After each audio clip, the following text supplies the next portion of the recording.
বেঁচে থাকবো।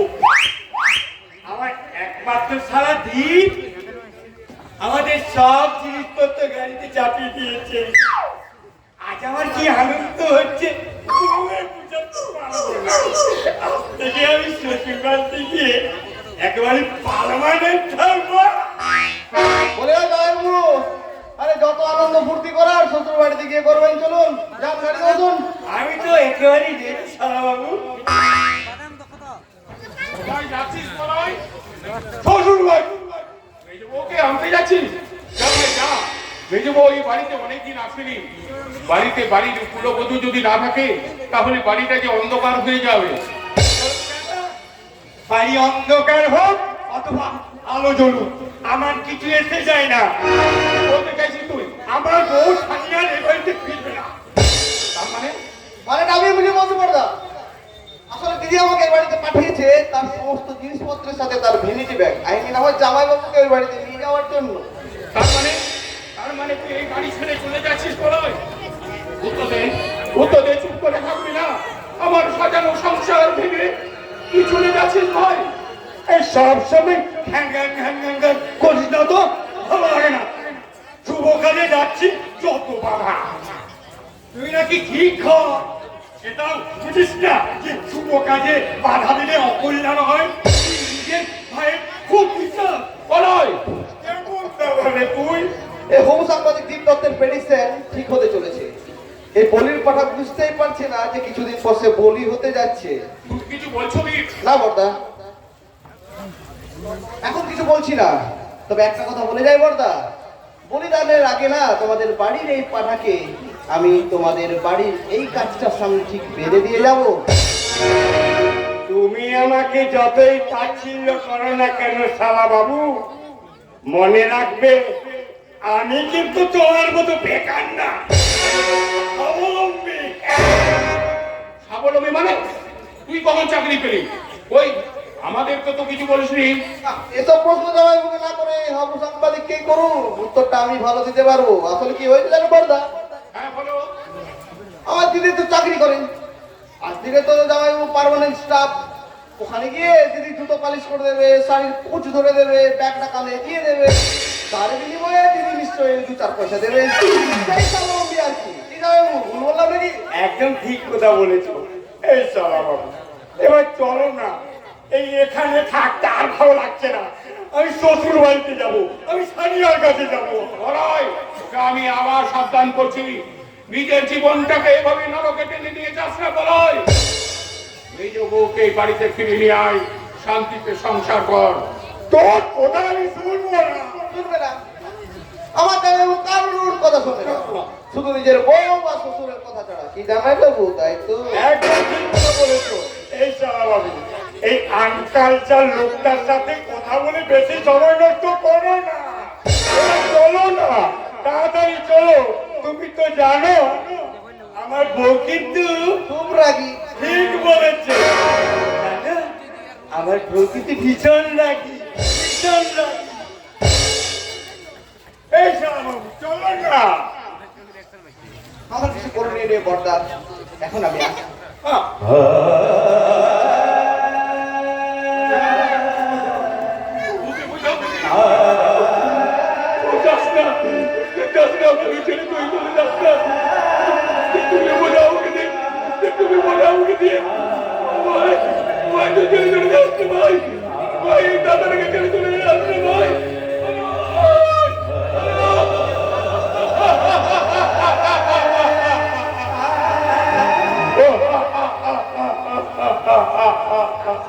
ভগবান, আমি ওই কেন তখন অন্যায় পাপ করিনি? তাহলে তাহলে কেন কেন আমার এই সাজানো সংসারটা ভেঙে কাজ হয়ে গেল?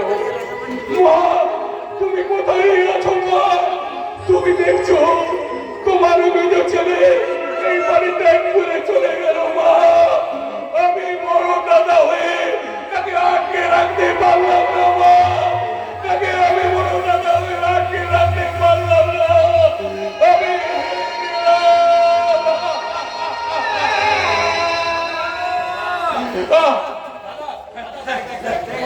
আমাদের বাড়িতে কে এসেছে দেখ। হ্যাঁ দেখছি তো, দেখছি দেখছি।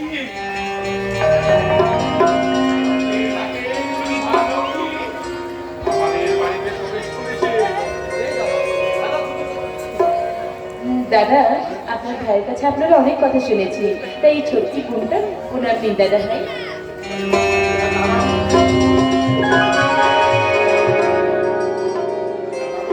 দাদা বলে যখন লিখেছিস, এই দাদাটাকে ছেড়ে তুই চলে যাবি না। এই দাদা শোনা শোনা হ্যাঁ, বল, বল, বল, শোন বল। শোন শোন শোন বল, বল। এ তুই কি বলছিস? তুই কি পাগল হয়ে গেছিস? আরে তুই ওখানে ছাড়িস? হ্যাঁ আমি সব জানি, আমি সব জানি। আমাকে শেখাতে আসবি না। আমার প্রত্যেকে আমি অনেক বয়সে বড় দাদা তাই বলছি, আমার এখন তোর সঙ্গে সময় নষ্ট করার মতো সময় নেই। আমি একটু আগে যাচ্ছি, দাদা। আমি এখন আসছি। ওরা দুজনে এখন গল্প কর। দাদা দাদা শোন দাদা দাদা তুই কোথায় যাচ্ছিস? সব বেরিয়ে যাই, কিচ্ছু কথা শোনা।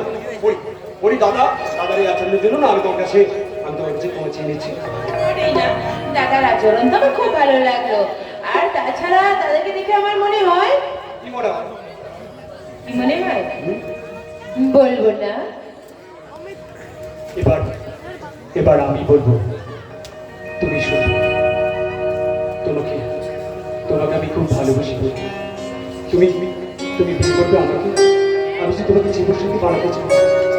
আমার সম্বন্ধে কিছু না জেনে আমার ভালোবাসা ভুল করছিল তো অপেক্ষা নেই। কিছু জানতে চাই না, কিছু জানতে চাই না। শুধু একবার বলো তুমি আমাকে ভালোবাসো।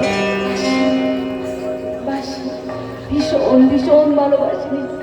আমি তোমায় ভীষণ ভালোবাসি, কিন্তু ভয় হয় আমার যে জন্মের কোনো পরিচয় নেই। আমার পরিচয় নেই, তুমি হবে বিশেষ নির্বাচন। আর আমি তোমাকে কথা দিচ্ছি করি, আগামী সপ্তাহে তোমাকে আমি বিয়ে করতে চাই। তুমি হবে আমার জীবনের গল্পের রানী। আমার গল্পের রানী তুমি, কি মনের ভাষা। আমার গল্পের রানী তুমি, প্রিয়া। কি মনের ভাষা।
কি ইচ্ছা করে জানো তো?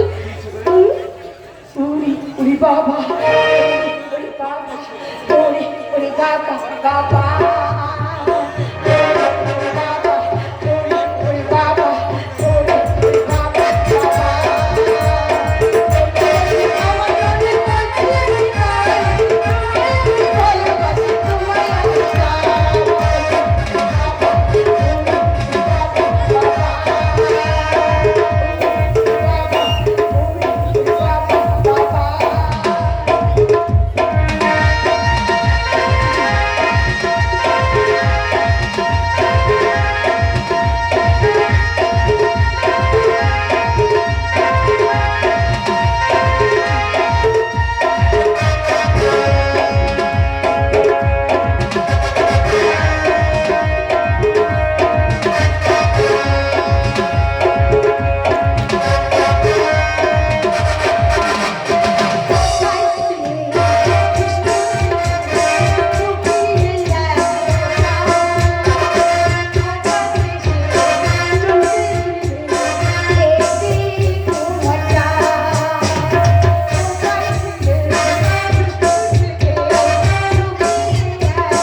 আমি আমি তোমাকে পেয়ে খুব খুব খুব খুশি। আমিও তো পারবি খুব খুশি। এই জানতো ওই পোলাই নামের গরম থেকে আমি ওকে হাড়ে হাড়ি করে চলে যাবো। আমাকে বিয়ে করার শাস্তি ওকে আর পেতেই হবে। বাদ দাও না, তুমি আমাদের কোনো ডিস্টার্ব করনি। তাছাড়া তাছাড়া কি? তাছাড়া তুমি তো একটা বিড়ি বসে কাজে লোক পেয়ে গেছো, হ্যাঁ? এখানে ভেতরে যা, হ্যাঁ যাচ্ছি, তোর সঙ্গে আমার কিছু আলোচনা আছে। হ্যাঁ যাচ্ছি ড্যাডি। কোনটা? ওকে সানিয়া। হ্যাঁ তুমি কিন্তু বেডরুমে চলে আসবে। আজ আমার শরীরটা খুব ম্যাচ ম্যাচ করছে। আমি বেডরুমে তোমার জন্য অপেক্ষা করবো। দাঁড়াও কুন্তল, শনিয়ার কাছে পরে গেলেও চলবে, তবে আমি যে কথাগুলো বলছি মনোযোগ দিয়ে শোনো। হ্যাঁ বলুন। ওই রাজা, হ্যাঁ, ওই বিভীষণের এখন ডান হাত হয়েছে ওই রাজা। আরে রাজা, সেটা কোনো অন্ধকার জগতের পেটার বাচ্চা। তুমি ভাবতে পারো কুন্তল, যে কোনোদিন নিজের ছায়াকে বিশ্বাস করতো না, সে আজ রাজাকে বাদ দিয়ে কোনো কাজই করতে পারে না। আমি কিন্তু বাল্লু ছাড়া কিচ্ছু বুঝি না। আর ওই রাজা যে অন্ধকার জগতের মহিরু হতে পেরেছে, আসলে ব্যাট বয় কুন্তল সেটাকে ভূমিকাও কিন্তু কোনো অংশে কম নয়। না, কুন্তল বলবেন না, বলুন ব্যাট বয় কুন্তল। আরে ব্যাট বয় কুন্তল হাত পেতে দিয়েছে, টাকা ছাড়া কিচ্ছু বুঝে না বলেছি। টাকা দিয়ে যান, যা খুশি করে যান, চোখ থাকতেও দেখবো না, মুখ থাকতেও বলবো না, কান থাকতেও শুনবো না। আর যখনই টাকা দেওয়া বন্ধ হয়ে যাবে, ফেলা হবে, হাত দিয়ে ভয়ঙ্কর ফেলা হবে। হাত দিয়ে দেখে দেবো আইনকে কিভাবে রক্ষা করতে হয়।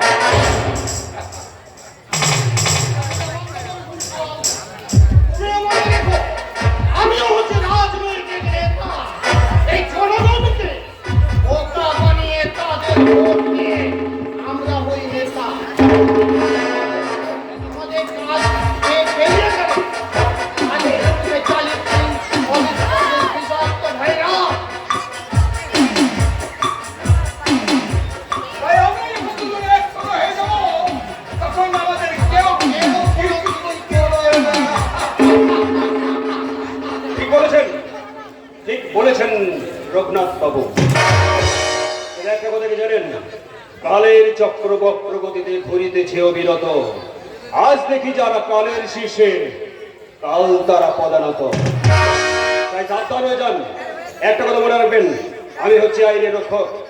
আমার গায়ে জড়ানো থাকে সত্যভাবে জয়তের পোশাক। আপনি যেমন জনগণের কর্মচারী, তাই নীলয় সামন্ত প্রতিজ্ঞা করছে জীবনের শেষ রক্তবিন্দু পর্যন্ত এই খাকি পোশাকটার মর্যাদা রক্ষা করার জন্য আইনকে সঙ্গে নিয়ে লড়াই করে যাবে।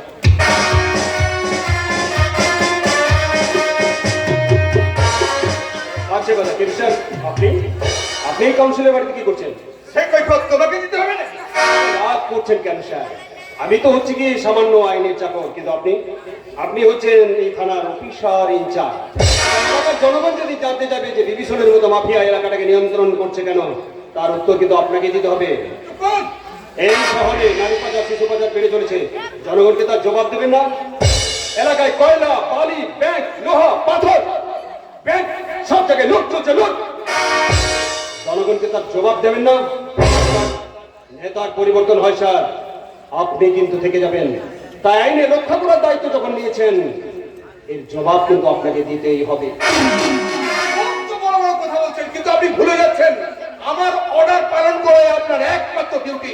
নিশ্চয় স্যার। তাই আমি এখন সিদ্ধান্ত নিয়েছি, ওই রাজার বিভীষণ বাবুর ব্যাপারে কোন রকম কোনো তদন্ত তুমি করবে না, কোন রকম ভাবে কোনো মুখ খুলবে না। এখন আমি অন ডিউটিতে নেই স্যার, যখন থাকবো যে কথাগুলো বললেন সেই কথাগুলো দয়া করে লিখিত দিয়ে দেবেন। আরেকটা কথা, আপনি আমাকে প্রথম দৃশ্যে প্রশ্ন করেছিলেন যে সেদিন পুলিশ কমিশনার সাহেব আমাকে কি যেন দায়িত্ব দিলেন, আর 6 নম্বর সিনে এসে আপনাকে সেই প্রশ্নের উত্তর দিচ্ছি স্যার। সেদিন পুলিশ কমিশনার সাহেব আমাকে ওই বিভীষণের মতো মাফিয়াদের বিরুদ্ধে তদন্ত করার অধিকারটা দিয়েছিলেন। কি ভাবছেন স্যার, কি ভাবছেন?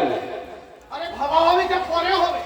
তুমি এখানে কি কারণে এসেছো বলো তো ছোকরা? আপনি আমার মেজ বৌদির বাবা, খুব সম্মানের অতিথি আমাদের, তাই আমি আপনাকে আমন্ত্রণ জানাতে এসেছি। আগামী সপ্তাহে মঙ্গলবার আমি বিবাহ বন্ধনে আবদ্ধ হচ্ছি, আর এই শুভ দিনে আপনার উপস্থিতি কামনা করি। সেটা দেখা যাবে, পরে ভাবা যাবে। এখন তুমি আসতে পারো। কাকু আরেকটা কথা, আমি কিন্তু আমার দাদা বৌদিকে নিয়ে যেতে এসেছি। যাব না, আমি যাব না। আমার শ্বশুর মশাইকে ছেড়ে, বউকে ছেড়ে কোথাও যাব না। এটা কেন এসেছিস এখানে? আমার সুখ তুলে সহ্য হচ্ছে না, গান লাগা করছে, বুঝতে পারছি তুই হিংসা হচ্ছে, হিংসে। আমি আমার বউকে নিয়ে সুখে আছি, সেটা তো দেখতে পাচ্ছি। তুই কি নিজের ভাইয়ের বিয়েতে উপস্থিত থাকবি না বলছিস? না, থাকবো না। আমার বউ যেখানে যাবে না, আমিও যাবো না।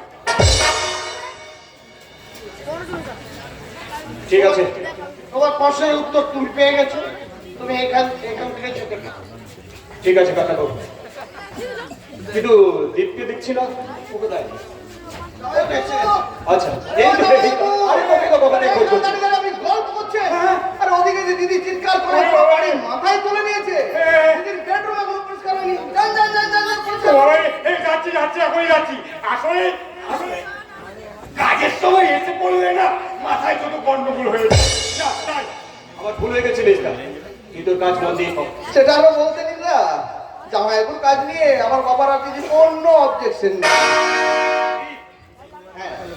হ্যাঁ নিন, আমি হবু সাংবাদিক, তাই সব খবরই রাখি। সামনের সপ্তাহে মঙ্গলবার তোমাদের বিয়ে, আর এই খবরটা আছে আমাদের বাড়ি থেকে কেউ তোমার বিয়েতে যাবে না। থাক, ওই তো তোমাদের বাড়ির রাম ছাগলটা, শরীর আগে তো ভালো মতো খাবার পাচ্ছে, সে কি করে বুঝবে কে আপন কে বোন? কিন্তু কিন্তু আমি যাবো নিন্দা, তোমার আর পরীর বিয়ের কাজ শেষে আমাকেই করতে হবে। হ্যাঁ নিন্দা, হ্যাঁ। আমরা যখন কেউ যাবে না, তখন তোমার সেখানে যাওয়া উচিত হবে না দাদা বাবু। অনুচিত, সেটা পরে বিচার করবে। যান যান যান, দিদির বেডরুমটা পরিষ্কার করুন। হ্যাঁ, হ্যাঁ, যাই।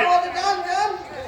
আমার মেয়ের বেডরুম আমি পরিষ্কার করে দিয়েছি। তাই নাকি? তুমি একটা কাজ করো বাবা, ওই যে শালতোড়া চৌমুখ আছে না, ওখানে নীলুর দোকানে আমার জুতোগুলো পালিশ করতে দিয়ে আছে। আচ্ছা এগুলো তুমি নিয়ে এসো। আচ্ছা, আর শোনো, এ বাজারে যখন যাচ্ছ দেখবে মা কালী মিষ্টান্ন ভান্ডারের পাশে একটা কসমেটিক দোকান আছে, আমি সেখানে ফোন করে দিচ্ছি, সে তোমাকে একটা দামি বডি পারফিউম দেবে, সেটা তুমি নিয়ে এসো, কারণ সেটা আজ সানিয়াকে গিফট দিতে হবে। কি ভাবছো নিন্দা? ভাবছি আধুনিক সমাজের আধুনিক পরিবারগুলো কিভাবে একটা মানুষকে কুকুরে পরিণত করে। এই নীলে বাবু, এত চিন্তা কেন করছেন বলুন তো? আরে সামনে আপনার বিয়ে বেরিতে সুষ্ঠুভাবে পার করুন না, তারপরে বউকে নিয়ে কোথাও একটা হানিমুন টানিমুন। আরে না, ছুটির জন্য কোনো চিন্তা করবেন না, ছুটির ব্যবস্থা আমি করে দেবো। আপনি শুধু ওই বিভীষণ বাবুর ব্যাপারে একটু চুপচাপ থাকবেন। ওই কেস ফাইলটা নিয়ে দেখছি অপরাধীদের থেকে আপনাকেই বেশি টেনশন লাগছে স্যার। আমি আবারও বলছি, আমি এখানে ডিউটি নয় নিমন্ত্রণ করতে এসেছিলাম। তবু যখন আপনি শুনতে চাইছেন তাহলে শুনুন। তদন্ত আমি আমার মতো করে এগিয়ে নিয়ে যাব, প্রমাণ সমেত অপরাধীদের লোকাপে গ্যারেজ করব। কোনো অপরাধী আমার হাত থেকে ছাড়া পাবে না। হতে পারে আপনার মতো কোনো উচ্চ পদস্থ পুলিশ অফিসার, নয়তো কোনো রাজনৈতিক নেতা। প্রমাণ যদি একবার আমি হাতে পাই, লকআপে ঢুকিয়ে এমন মার মারব পুরো লাল হয়ে যাবে, ভয় পাবে। তুই এখানে হাত করে দাঁড়িয়ে হচ্ছিস কেন দাদা? যা যা যা যা যা যা, তুই তোর কাজ মন দিয়ে কর, আমি তোকে কোনো ডিস্টার্ব করবো না। যা যা সরি।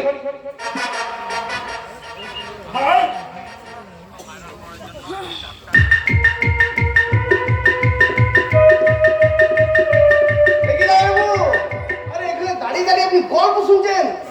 যান বাবা, কুন্তলদা কি কাজ ছিল করে দিন ফটাফট যান। বাবাজি বাবা, আমার সব মনে আছে, সব মনে আছে। শ্বশুর বাবা আমার দুজন ব্যক্তি।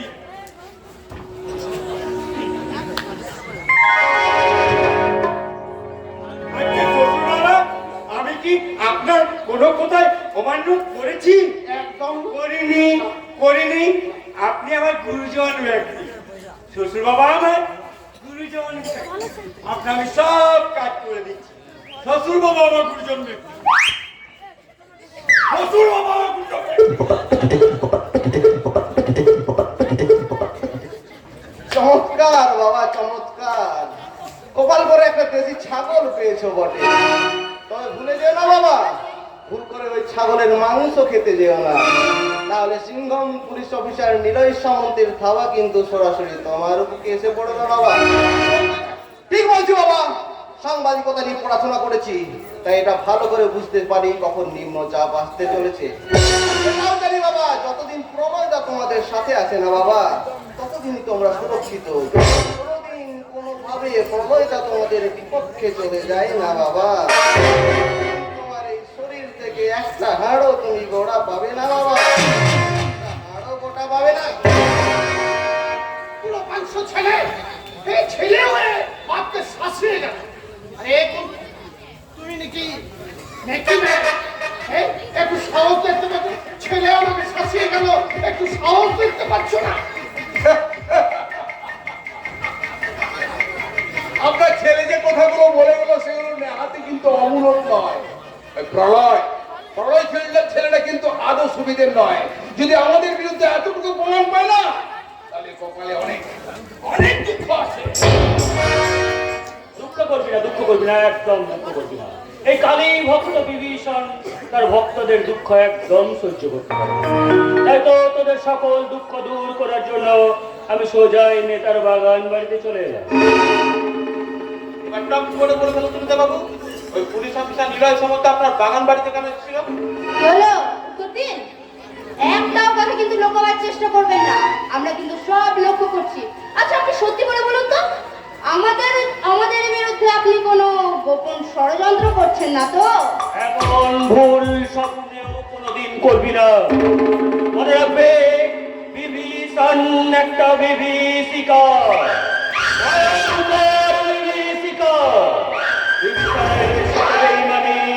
মানে মৃত্যুর হাতছানি। আমার বাবা মা আমার নাম রেখেছিল বিশ্বজিৎ, কিন্তু বেঈমানের পাঠশালায় সেই নাম পরিবর্তন করে আমি হয়েছি বিভীষণ। আমি আপনাকে কথা দিচ্ছি যে জীবনে কোনো দিন আপনার সাথে বেইমানি করব না, কিন্তু ভাবছি এই সামনের মঙ্গলবার তো রাজা ওই নিলয় সামন্তের বিয়ে, তাই আমাদের পরম আত্মীয় তো, তাই নিমন্ত্রণ করতে এসছে। নেতারা তো ভোট দেওয়ার প্ল্যান করছে। খাবো না। এই মা কালী দিব্যি করে বলছি খাবো না। আমি তো আপনাকে আগেই বললাম যে আমি আপনার সঙ্গ ছেড়ে যাব না, কিন্তু আরেকটা জিনিস আমাকে বেশি করে ভাবাচ্ছে। রাজা রাজা যে এখন গুরুত্বপূর্ণ কাজগুলো রিস্ক নিয়ে করছে না, এইভাবে যদি সে বেশি দিন চালাতে থাকে তাহলে তাকে কিন্তু বেশি দিন আমি রক্ষা করতে পারবো না। মনে রাখিস, রাজা আমার হাতে তৈরি। রাজার কোন ক্ষতি বিভীষণ মেনে নেবে না। আমি রাজাকে বানিয়েছি এই অন্ধকার জগতের বেতাজ বাদশা। রাজার দিকে যে চোখ তুলে তাকাবে, বিভীষণ তার চোখ দুটোকে উপড়ে নেবে। হাসান, ওই সালা সুয়ারের বাচ্চা নিলয় সামন্তের গতিবিধির প্রতিটা আপডেট আমার চাই। বিশ্বাস বিশ্বাস ভালো বিভীষণ বাবু, কিন্তু অন্ধবিশ্বাস ভালো নয়। আপনার বিরুদ্ধে সমস্ত কেসের তদন্ত করছে নিলয় সামন্ত। আপনার যেমন রাজা আছে, নিলয় সামন্তের আছে আইন প্রশাসন সমস্ত কিছু। আপনাকে এই কাজে দায়িত্ব দিয়েছে স্বয়ং পুলিশ কমিশনার নিজে। তাই আমি বলছিলাম এই বালি, ড্রাগস, কয়লা এগুলো বন্ধ রেখে কিছুদিন একটু ভালো মানুষের মতো জীবনযাপন করলেই বুদ্ধিমানের কাজ। এরপর আপনি যা ভালো বুঝবেন করবেন। না, আমার দেরি হয়ে গেল, আমাকে একবার এখানে টেস্ট চেক করে থানায় যেতে হবে। হ্যাঁ একটা কথা, আমি কিন্তু ওই নিলয় সামন্তের গতিবিধির উপর প্রতিনিয়ত নজর রেখে চলেছি। সালা চুনো ফুটি পুলিশটাও আমাকে জ্ঞান দিয়ে গেল। আগুন আগুন জ্বলছে, আগুন! রাখলি তো, এই আগুন নেভাতে না পারলে তোরা সকলে পরিচয় হয়ে যাবে ছাই। মাথাটা একটু ঠান্ডা কর। এই আগুন দেখো সহজে নিভবে না নেতা। আমি দেখতে পাচ্ছি আমার অন্ধকার সাম্রাজ্যে আগুন লাগতে শুরু করছে। এখানে রাবণ বুঝতে পারেনি, কিন্তু আমি কালের বিভীষণ। আগুন লাগার আগে হনুমান সহ পুরো রাম রাজ্যটাকে আমি ধ্বংস করে দেব। আমি বলছিলাম একবার যদি রাজার সাথে কথা বলি কেমন হয়? তো খালি রাজা রাজা, হ্যাঁ? সে তো কোন জঙ্গল মলে কোন পুরীর কাছে গিয়ে বসে আছে। কথা বল, যা আপনারা আমাদেরকে করতে হবে। আমি জানি বারুদ, তোকে আদেশ দিলে তুই এই মুহূর্তে নিলয় সামন্তের কাটা মুন্ডুটা আমার হাতে ধরিয়ে দিতে পারবি, কিন্তু এখন সময় এসেছে আমার সামনে অস্ত্রের কাজে লাগানো। যে কাল সাপটাকে আমি দুধ কলা দিয়ে বড় করলাম, দেখতে হবে না সেটা আসলে সত্যি কত খালি ভয়ঙ্কর। তাই রাজাকে আমার এখন ভীষণ প্রয়োজন রে বারুদ। অফিসার নিলয় সামন্ত, তুই বিভীষণের লেজে পা দিয়েছিস। সবাই তোকে খেতেই হবে। এখন তো ওই নিলয় সামন্তের বিয়ে, এই সুযোগে আমরা যদি বারুদ, আমি বিভীষণ, তোরা যেটা আজ ভাবিস সেটা আমি অনেক আগে ভেবে ফেলেছি রে। ওই বিয়ের দিনে ওই সালা সুমারের বাচ্চা নিলয় সামন্তের জীবনে কাল রাত্রি হয় নামে আসবে।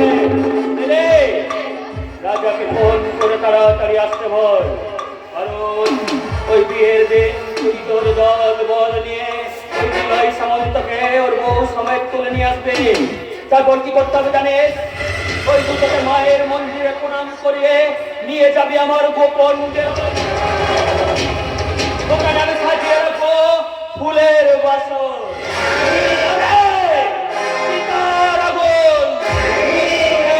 আমি জ্যান্ত জ্বালাবো, আবার নতুন করে সতী দাহ প্রথা শুরু করবো রে। সতী দাহ প্রথা শুনে রাখ নেতা, আজকের এই গোপন ষড়যন্ত্রের কথা যদি কাক পক্ষীতেও টের পায়, তবে মা কালীর বিক্রি বলছে সব কোটাকে সালা মায়ের স্মরণে বলে দিয়ে রক্ত গঙ্গা বইয়ে দেবো।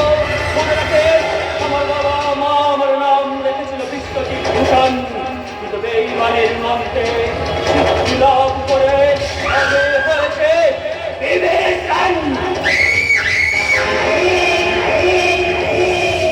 আমিও চাই মাথাটা বস কি বলে গেলে শুনলি তো?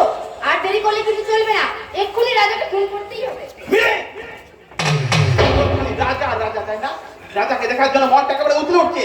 আরে বাবা, আমি একটা কথা বুঝতে পারি না, তুই রাজাকে তো হিংসে করিস কেন? হ্যাঁ, একদিন তো বসের কাছে তুই রাজাকে এনেছিলি, তাই না? ভুল করেছিলাম, সেদিনে সেই ভুল আমার এই বুকটাকে বারবার আরে হ্যাঁ, এসব বলছিস? আমার মা বাবা কে ছিল জানি না, সমাজে থেকে লাঞ্ছনা দঞ্জনা খেতে খেতে বারু বড় হয়েছে। কারো কোনোদিনও ভালোবাসা যুক্তি রে আমার এই হৃদয়ের কোণে একমাত্র তুই বিরাজ করেছিলি। বলো। হ্যাঁ, বলো, তার মানে তুই রাজাকে হিংসে করি, প্রচন্ড পরিমাণে হিংসে করি। রাজা তোকে কেন বলে তোর ভালো লাগে না? তুই যখন রাজার সাথে কথা বলিস মাথার মধ্যে মেলা আগুন জ্বলে যায়। আরে, সব বুঝি, সব বুঝি। কিন্তু আমার এই সারা মনটা, আমার এই মনটা কিছু মতে মানতে চাই না রে। তুই বল না, তুই ওই রাজাকে নয়, তুই আমাকে শোন না, তুই আমাকে ভালোবাসিস। তুই বল না, তুই রাজাকে নয়, তুই আমাকে ভালোবাসিস। বল! ছে, ছে! তুই জানিস কার সম্বন্ধে তুই কি কথা বলছিস? সত্যি, সত্যি বাবু, তুই এখনো আমার ভালোবাসা পাওয়ার যোগ্য হয়ে উঠিস। তুই শুধু আমার ঘৃণার যোগ্য, ঘৃণা। আমি তোকে ঘৃণা করি, ঘৃণা করি, ঘৃণা করি।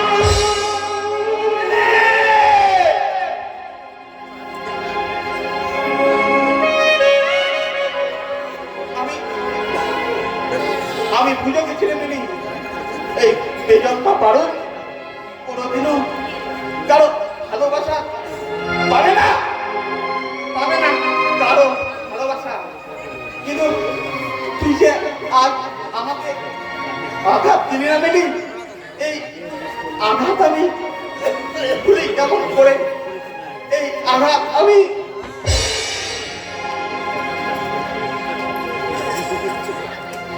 জীবনে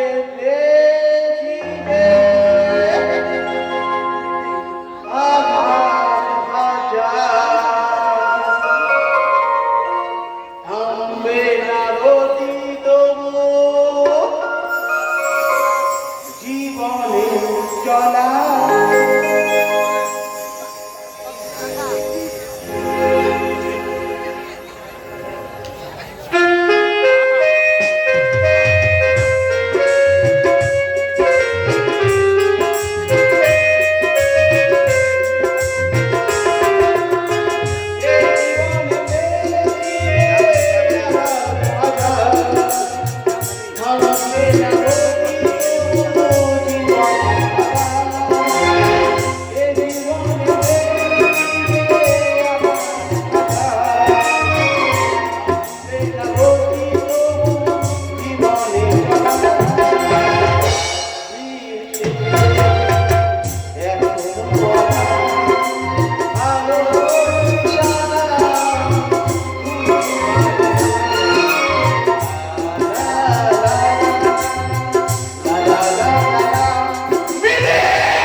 স্টেশনের পাশে এই তিনতলা পাকা বাড়িটা পটলা আমার থাকার জন্য কিনে দিয়েছে। আরে শুধু কি তাই, প্রতি মাসে এসে প্রতি মাসের বাজার হাট সব কিছু করে দিয়ে যায়। এই মাত্র শহর থেকে ফিরেছে, একটু বিশ্রাম না নিয়ে অমনি ছুটে গেল আমার ওষুধ আনতে। ভগবান ভগবান যে শেষ বয়সে আমাকে এত সুখ এত আনন্দ দেবে আমি কখনো কল্পনাই করতে পারিনি। সুখ আনন্দ এগুলো জায়গাগুলি এই বর্তমান সমাজে না, এগুলো বড্ড অভাব। তাই ওই সুখ নামক বস্তু থাকে না, অন্যের কাছ থেকে কেড়ে নিতে হবে। এই রাজপ্রাসাদটাকে রাজা কেটে নিয়েছে, তাই এখানে রাজবাদের মতো সবকিছু উপভোগ করতে তোকে কেউ আটকাতে পারবে না। আরে তোর কথা তো আমি সবই বুঝলাম, এখন বলতো পুঁটি কেমন আছে? তোরে মন দিয়ে পড়াশোনা করছে তো? তুই তো কতবার এখানে এলি, মেয়েটাকে তো একবার সঙ্গে করে আনতে পারতিস। কতদিন দেখিনি বলতো মেয়েটাকে? জানিস জানিস বই, হ্যাঁ আমিও না পুঁটিকে অনেকদিন দেখিনি। কি রে? আগে আগে কলেজের গেটে দাঁড়িয়ে থাকলে পুঁটি বুঝে যেত আমি এসে গেছি। এখন ঘন্টার পর ঘন্টা দাঁড়িয়ে থাকলেও পুঁটিকে দেখতে পাই না। তবে তুই চিন্তা করিস না, ওরা চাপ আছে। হ্যাঁ, পুঁটি আমাদের মন দিয়ে পড়াশোনা করছে। আরে তুই তো একবার কলেজের ভিতরে গিয়ে দেখা করতে পারতিস। কবে বুদ্ধি হবে বলতো, কবে বুদ্ধি হবে? আরে ওখানে সব শিক্ষিত মানুষেরা থাকে, আমার মতো অসামাজিক লোক সেখানে যদি যায় তাহলে পুঁটির সম্মান করে কিছু থাকবে? পুঁটির আমাদের স্বপ্ন পূরণ হবেই হবে। আর তোর স্বপ্ন? আমি কোনো স্বপ্ন দেখি না রে বলি, যা করি না একেবারে ডাইরেক্ট। এবার ডাইরেক্ট দিয়ে পুঁটির মাথায় সিঁদুর দিয়ে আমাদের এই রাজপ্রাসাদে নিয়ে আয়। তুই কি কথা বলছিস বলি? ঠিকই বলছি, পুঁটিকে ছাড়া না এই রাজপ্রাসাদটা একেবারে বাড়াচ্ছে না। শোন পাতলা, তুই আর পুঁটি কিন্তু দোতলার ঘরে থাকবি, আর আমি বুড়ো মানুষ, আমি নিচেই থাকবো। কি হলো রে, চুপ করে আছিস কেন? জানিস পুরি, জীবনে প্রথমবার না তোর কথাগুলো শুনে স্বপ্ন দেখতে ইচ্ছে করছে।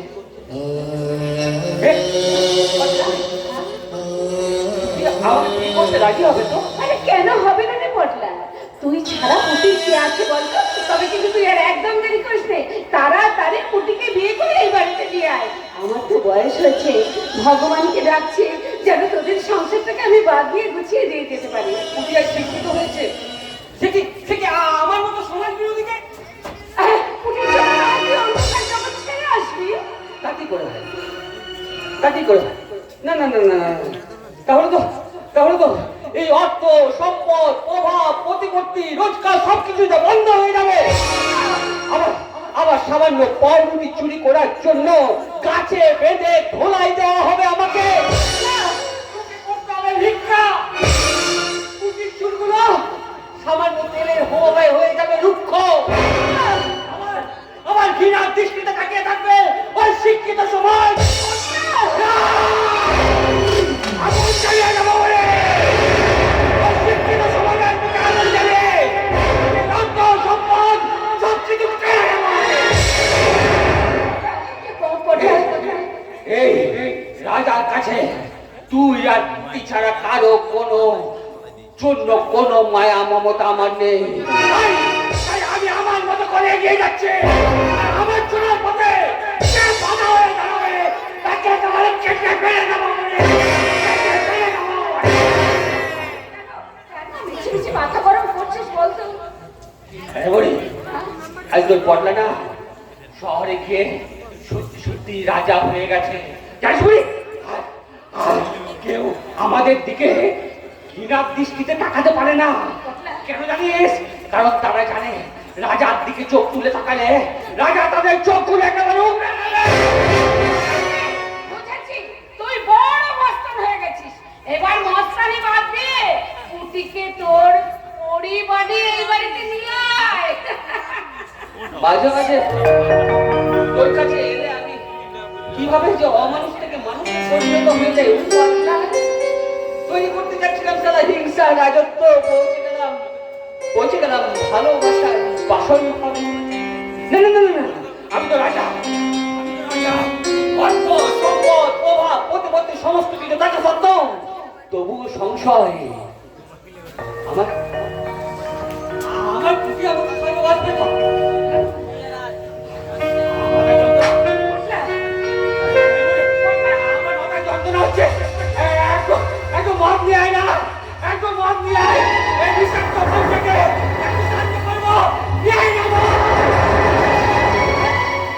তোর কষ্ট হবে বুঝি রে কথা, তোর কষ্ট হবে বুঝি। তাই বলছি তুই পরীর কাছে যা, তোর সকলে যন্ত্রণা ভরাই মনটাকে পরীকে একেবারে শান্ত করে দেবে রে পটলা। এই ছাড় এবার বন্ধ কর পটলা। আচ্ছা ঠিক আছে, জন্য অমলেট বানিয়ে নিয়ে আসছে। পুটি তার কোথায়? হ্যাঁ, আমি এমন ভাবে কোনোদিন ভাবিনি, কিন্তু আজ বুড়ির কথাগুলো শোনার পর শুধু শুধু তার কথাই ভাবতে ইচ্ছে করছে। মনে হচ্ছে এখনই ছুটে গিয়ে পুটিকে বলি, এই পুটি, পড়াশোনা অনেক হয়েছে, এবার চল বিয়ে করে গ্রামে ফিরে যাই। না না না না, এমনি ভাবে বলতে হবে না। এভাবে পুটি, পুটি, আমি তোকে ভালোবাসি।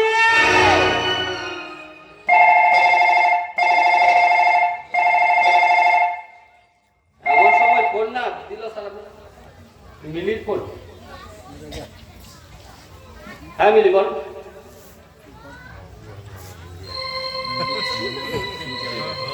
কি বলছিস? খুন করতে হবে?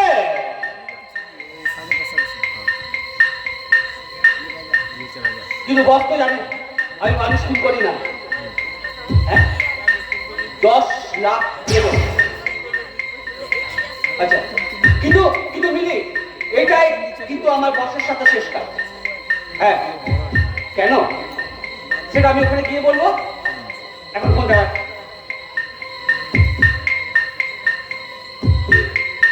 একজন পুলিশ অফিসারকে খুন করতে হবে। খুন করলে অনেকগুলো টাকা হাতে আসবে। আর তখন তখন পুটিকে নিয়ে ওই শহরটাকে শেষবারের মতো টাটা করে সোজা এখানে চলে আসবো। শহরে যেতে হবে।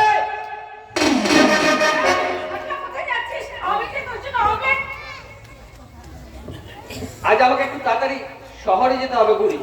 পরের বার যখন আসবো না, তখন তুই নিজের হাতে খাইয়ে দিস। এবার যখন এই বোড়াভূমির মাটিতে আসবো, আমি একা আসবো না রে, দেখবি আমার পিছনে পিছনে ঠিক পুটি চলে এসেছে।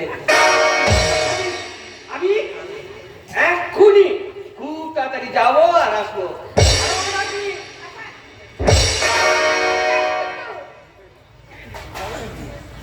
অবাক ছেলে হঠাৎ ধুম করে এসে বলবে, বুড়ি আমি চলে এলাম।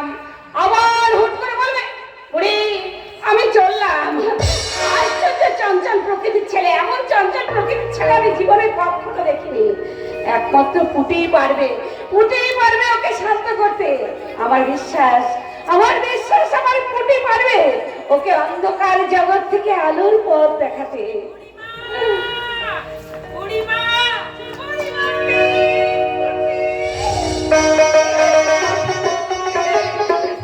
আরে শহরে কিন্তু তুই একেবারে পাল্টে গেছিস রে বুটি, তোকে তো একেবারে চেনাই যাচ্ছে না। আমি কেমন আছি আগে বলো তো? সারা প্ল্যাটফর্ম আমি তোমায় খুঁজেছি, কোথাও পাইনি। তারপরে ওই জায়গা থেকে খবর পেলাম তুমি এখন এই বাড়িটায় থাকো। জানিস বুটি, পটলা না এই বাড়িটা আমার থাকার জন্য কিনে দিয়েছে। তাই বুঝি? আচ্ছা, পটলা বুঝি কোনো ভালো কাজ করছে? কোথায় কোথায় সে? না আরে এই তো এসেছিল, এক্ষুনি চলে গেল। কিন্তু ব্যাপার কি বলতো পুটি, পটলা বললো যে কলেজে গিয়ে তোর দেখা পায় না, অথচ তুই দেখছি এই ব্যাপারে কিছু জানিস না। আরে বাবা, বলবো তোমাকে, সব বলবো। তোমাকে বলার জন্যই তো আমি এসেছিলাম। আসলে কি বলো তো, আমি না এখন আর কলেজের হোস্টেলে থাকি না। তাহলে কোথায় থাকিস তুই? আমি আরে বললাম তো, বলছি। আর শোনো না, বলছিলাম সামনের মঙ্গলবার না আমার বিয়ে। হ্যাঁ? চাকরি করে, এখন আমি ওদের বাড়িতেই থাকি। পুটি ও বুড়িমা, আমি কিন্তু দেখো তোমাকে একদম ভুলিনি। তাই তো বিয়েতে নিমন্ত্রণ করতে আমি তোমার কাছে চলে এলাম। পটলাকে জানিয়েছিস? কি করে জানাবো? তার কোনো ঠিকানা নেই, কোনো ফোন নাম্বার নেই। আচ্ছা, তোমার কাছে পটলার কোনো ফোন নাম্বার আছে? না। বেশ, ঠিক আছে, ওই এলে বলো ওর পুটি না খুব খুব সুখে আছে। আমি কিন্তু এখন একদম দাঁড়াবো না, দেরি হয়ে যাচ্ছে। ও না বাইরে গাড়িতে অপেক্ষা করছে। কেমন? আমি আসি, কেমন? ভালো থাকিস পুটি, স্বামীর সংসারে নিয়ে সুখে থাকিস। আমি যাই, আমাকে এক্ষুনি একবার মন্দিরে যেতে হবে। মন্দিরে যেতে হবে? বেশ, চলো না, আমার গাড়িতে করে চলো, আমি তোমার মন্দিরে নামিয়ে দেবো। কিন্তু বুড়ি মা এখন মন্দিরে যাবে কেন? আরে পুজোর টাইম তো অনেক আগে নিয়ে গেছে। জানি তবু এক হতভাগার জন্য আমি মন্দিরে ভগবানের কাছে প্রার্থনা করতে যাব। ভগবানকে ডেকে বলবো, ভগবান ওকে তো তুমি অনেক শক্তি দিয়েছ, আরেকটু শক্তি তুমি আমাকে দাও, আরেকটু শক্তি তুমি ওকে দাও। ও যেন এই কষ্টটা সহ্য করবার শক্তি তুমি ওকে দাও। তুমি আমি তোর মতো আর একজনকে ওই প্ল্যাটফর্ম থেকে তুলে এনে মানুষ করেছিলাম। এখন তুই তাকে চিনবি না, সে যে আজ অন্ধকার পথে যেতে চলেছে। সে জানে না আমার জন্য কি ভয়ঙ্কর।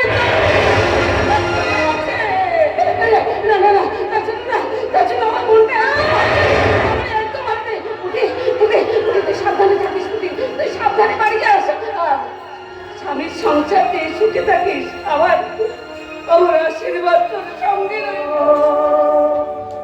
পরীকে আশীর্বাদ করবেন, আমাকে করবেন না? মাইরে মাইরে तेरे बिन मैं तो अधूरा रहा। मायरे मायरे मुझसे रूठी मेरी परछाई।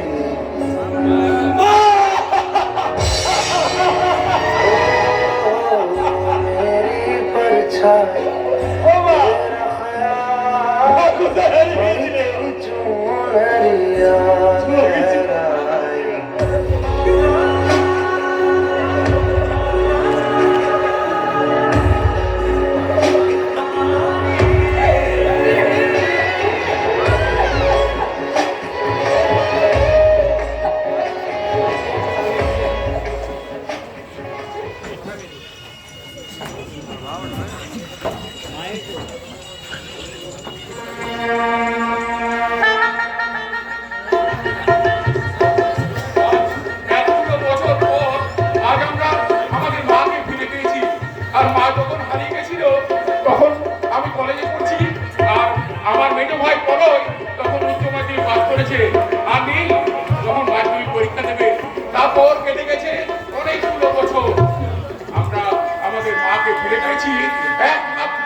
আমি আজ খুব আনন্দিত। আর আজ সন্ধ্যায় আমার ছোট ভাই দিনের সহিত পরীর বিবাহ সুসম্পন্ন হলো। সেই উপলক্ষে তো বসেছে আজকে আনন্দের হাট। সেই আনন্দের হাটে ভাগ বসাতে আমিও উপস্থিত বর্দা। আরে তোমাকে দেখে না আমার খুব আনন্দ হয়েছে। তুমি জন্মিষ্ঠে খেয়েছো তো? দেখো তুমি এ বাড়ির আত্মীয়, তুমি কিন্তু লজ্জা করো না। আরে বর্দা, আরে ব্যস্ত হয়ে না। আমি প্যান্ডেল থেকে এখানে আসার সময় আমি জল মিষ্টি সব খেয়েছি। জন্মিষ্ঠে খেয়েছো? তাহলে তুমি একটু বসে বিশ্রাম করো। আমি একটু দেখে আসি নিমন্ত্রিত অতিথিরা ওই প্যান্ডেলে বসে খেতে বসেছে কিনা। তুমি নিশ্চিন্তে থাকো বর্দা, আমি আসার সময় দেখে এলাম পুরো বাড়ি লাইট দিয়ে সাজানো হয়ে গেছে। প্যান্ডেল ফুলে ফুলে সাজানো, রাঁধুনি রান্না কমপ্লিট করে দিয়েছে। আচ্ছা। ক্যাটারিং এতক্ষণে মনে প্রথম বেশটা কমপ্লিট হয়ে গেছে। আচ্ছা ঠিক আছে। আমিও প্রথম বেজে খেয়ে নিয়েছি। তোমার জন্য জায়গা রেখেছিলাম সারা বাবু, তুমি এলে না কেন? যাও তাড়াতাড়ি খেয়ে নাও, আমাদেরকে আবার বাড়ি যেতে হবে। তুমি তো জানো তোমার দিদি দেরি করতে বারণ করেছে। জানো তো তোমার দিদি খুব রাগি। ভাই তুই এসেছিস? তোকে দেখে আমার খুব ভালো লাগলো। জানিস ভাই, আমাদের মা ফিরে এসেছে রে ভাই। আমাদের মা ফিরে এসেছে। তোর সাথে তোকে দেখলে মা যে খুব আনন্দ পেত রে ভাই। আমি এসেছি এটাই তোদের ভাগ্য ভালো। আমার মেজ বউকে ডাকছিস, ভাবছিস সারা বাবু আমার শ্বশুর গোসাই আর সারা বাবুকে আসতে শুনিয়েছে। আমি আর দিবে না। কি বলছিস? তোর আজকে ভাইয়ের বিয়ে, তোর কত দায়িত্ব, আর তুই এই কথা বলছিস? দায়িত্ব জামাইবাবু প্রথম বেজে খেয়েই পালন করেছে। আসলে শ্বশুর বাড়িতে ভালো মন্দ খেতে পায় না তো, তাই এখানে আর লোক সামলাতে পারেনি। কি জামাইবাবু? একদম ঠিক কথা বলেছে। ভাই তোকে না খুব সুন্দর লাগছে রে ভাই। তোর চোখে ছানি পড়েছে। সানিয়া আমাকে ডায়েট করতে বলেছে, ওই জন্য আমি শ্বশুর বাড়িতে কম খাই। অসুস্থ না, আমাদের শ্বশুর মশাই আর স্থানীয় অপমান আমি কিন্তু মেনে নেবো না বলে দিচ্ছি। কি বলছিস তুই? তুই কি বলতে চাইছিস? জান আজকে আমাদের মা ফিরে এসেছে আর তুই আজকে এই কথা বলছিস? না না, এই শালা বাবু আমি আসছি, জানলে তুমি তাড়াতাড়ি খেয়ে চলে এসো। জানো তো হ্যাঁ, জানি জানি জানি আমার বউ কিন্তু খুব রাগি। হ্যাঁ। আমি গাড়িতে অপেক্ষা করছি, হ্যাঁ চলে এসো। শোন না না, আজ যাবার সময় কিছুটাকে অমঙ্গল করিস না, বুঝলি? হ্যাঁ, আমার বউ কিন্তু খুব রাগি।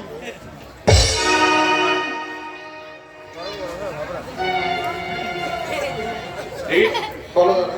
আমার এই অবধি ভাইটা ভালো আছে তো? হয়তো নেই। আর এই মুহূর্তে তুমি চাইলেও তাকে সুখে রাখতে পারবে না, কারণ কারণ সে যে আজ অন্ধপথের প্রতীক।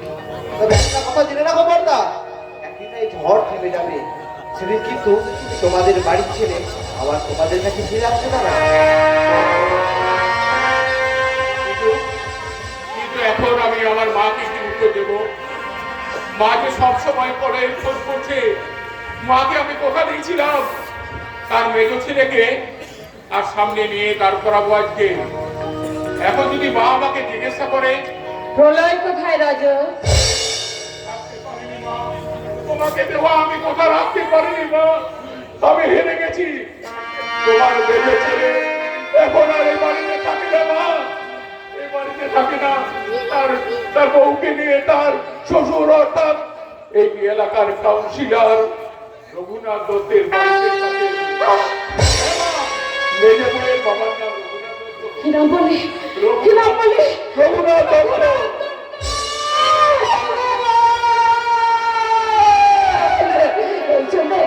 এই জন্যই বুঝি তুমি আমাকে আমার ছেলেদের কাছে ফিরিয়ে নিয়ে এসেছো।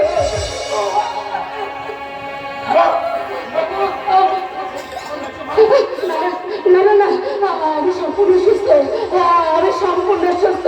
শোনো বড় কথা, এতদিন ধরে বুকের ভিতরে যে আগুনটা আমার চমা দেওয়া থাকছিল, সেই আগুনটা যে এখানে বিস্ফোরণ ঘটাচ্ছে।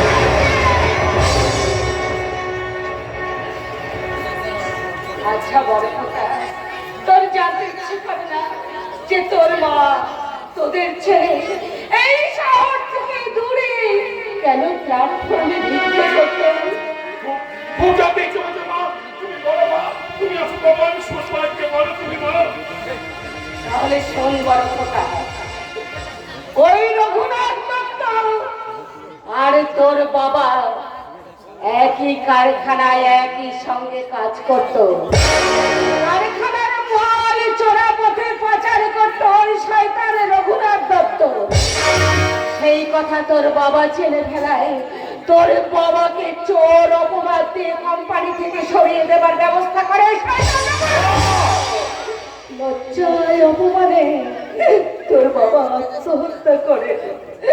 তোর বাবারে বডিটা নিয়ে আমি পোস্টমর্টম করতে যাচ্ছিলাম, সেই সময় ফাঁকা জায়গায় ওই শয়তান রঘুনাথ দত্ত তার দল বলে নিয়ে আমাকে ঘিরে ফেলে। তারপরে শুরু হয় আমার উপরে শারীরিক নির্যাতন। তারপর ওই শয়তানটা আমাকে ভয় দেখায়, এই কথা কাউকে বললে সে আমার ছেলেদের মেরে ফেলবে, আমাকে এই শহর থেকে চলে যেতে বাধ্য করে ওই শয়তানের রঘুনাথ দত্ত। তোমার কথা শুনে আমার বাজারে যে আগুন জ্বলছে মা, আগুন জ্বলছে। মাথা ঠান্ডা করে বড় খোকা, আজ তোর ছোট ভাইয়ের নীলের বিবাহ অনুষ্ঠান। বাড়িতে অনেক অতিথিরা এসেছে। আমি ভগবানে বিশ্বাসী, আমি জানি ওই রঘুনাথ দত্ত তার কবির সাথে একদিন না একদিন পাবে। ধ্বংস দেখার জানি ভগবান এই শহরে আবার আমাকে ফিরিয়ে এনেছে। দেখাবে। কিন্তু কিন্তু কিন্তু আমার লাইটগুলো কেন বন্ধ হয়ে গেল মা? লাইটগুলো কেন বন্ধ হয়ে গেল মা? আমি চারদিকে অন্ধকার কেন দেখছি মা? অন্ধকার হয়ে গেছে মা, তুমি কোথায় মা? তুমি আমার হাত তুমি ধরো মা, আমার